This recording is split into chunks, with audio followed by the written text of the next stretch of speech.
Finance and read the statement of announcement. A news release announcing the date, time, and place of September 26, 2019 Finance and Audit Committee meeting was distributed September 25th, 2019 to appropriate media and other groups of individuals who have requested notification. The announcement and agenda were posted at the Department of Disabilities and Special Needs Central Administrative Office and on the website. Americans with Disability Act, the public has been notified that accommodations such as interpreters, mobility assistance, or other assistance will be provided to individuals with disabilities and special needs if requested in advance. So now that we've called the meeting to order, I think I need a motion to adopt the agenda. So moved. Second. Great. So today we're going to discuss the proposed adjusted legislative budget summary, and I will let Chris Clark share his thoughts on this and start the discussion. Yeah, I can. Whatever. I'll lead it off and provide the framework, and Chris is going to hit it with all the details.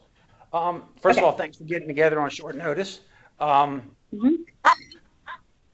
We had 3 budget events last Friday that caused us to have to adjust the approved legislative budget submission that was approved by the commission.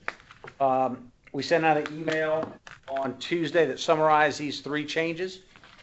And yes.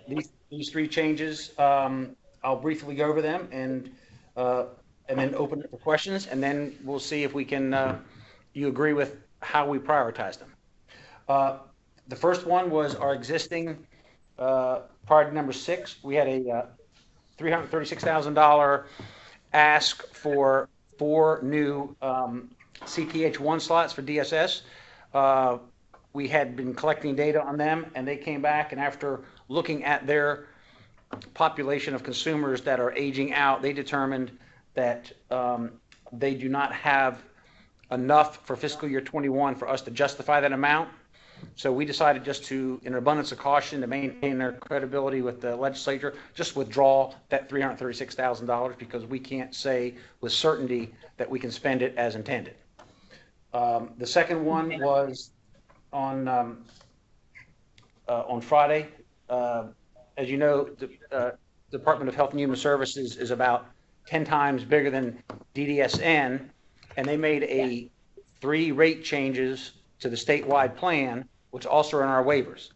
So they're recommending it, and so they called us and they said, you're going to have to adjust your budget because if it gets passed, it'll have an impact on us.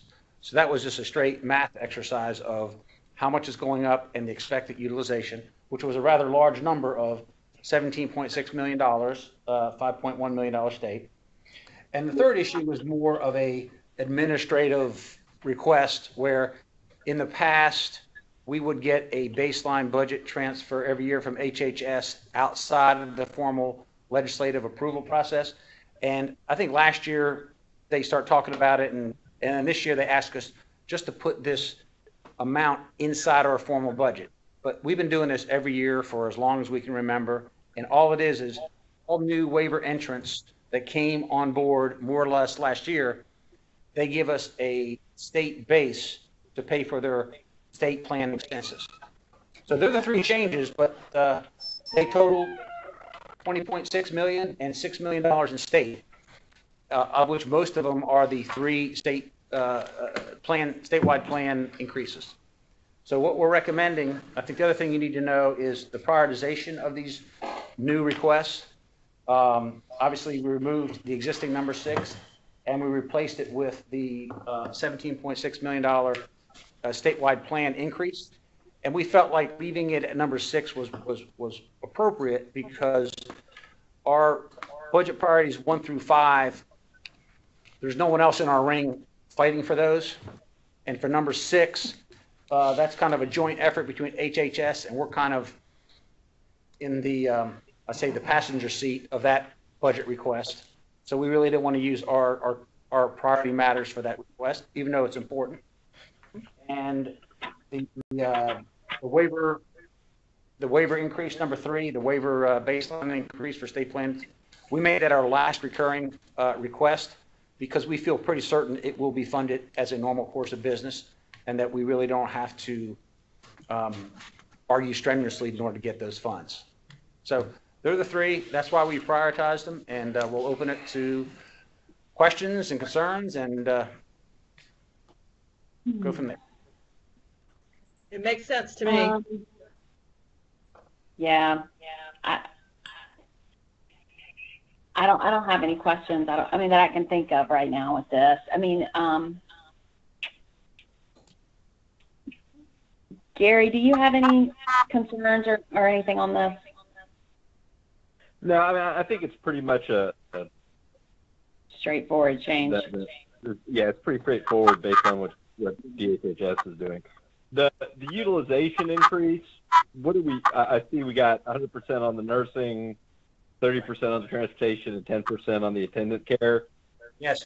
Chris, maybe you can just give us a rough idea of how we arrived at those utilization numbers and how confident we are with that increase. HHS developed those estimates based on their past experience and basically gave us all these figures and and their actuary. So they were just provided us and asked us to basically just put the information in as provided without any further, analysis. Okay, fair enough. So if they're off from that, we're going to have to keep an eye on it, because if they misjudge that, it could easily cost us money, because we're relying on their estimation capabilities to foresee how it's going to hit us. So we're going to have to keep a close eye on this if these rates get impacted. Do they normally guess well on this stuff, or when they do something like this, for us, is it how accurate is it typically over, I guess that time period? HHS relies on Milliman, which is probably like the foremost national expert on actuary science and projecting based on data. So that's their best estimate, and so that's our best estimate, because we really don't have the capabilities to make those estimations. And in the past, my read on them is just from the budget presentations I've seen from HHS is, if anything, I think last year they were explaining that their estimations were conservative, and that I think they're good faith estimates that we just have to rely on. Okay. All right. So just curious, or more of a educational, standpoint for me, basically. Yeah, those are good questions, no doubt. Okay.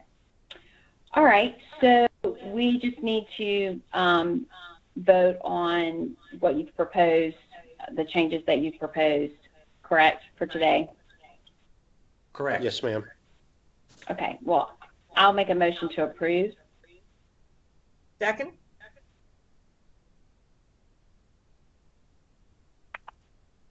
Gary, are you able to I was vote? just waiting for you to actually call the vote before I said aye, but yes, I'm in favor of aye. Okay. So I need to say you said call the vote. Go ahead. Yeah. I was going to say, I think that procedurally, whenever we can constitute a full commission, we just need to come back and revisit this. I mean, technically it's approved by the subcommittee, but it's sort of lingering there till it gets approval of the whole commission, I think. Okay. All right. So we technically just need to state a vote of, and everyone in favor of this? Aye. Aye. Aye. Yeah, no one opposed. Okay. All right, so that's passed. Subcommittee-wise. All right. Okay. Anything else today? I don't think we had anything else on the agenda, so I think we're done. Correct? I think that's it. Great. Thank you for your time. Short and sweet. All right. Thank you. Love it. Yep. Thank y'all.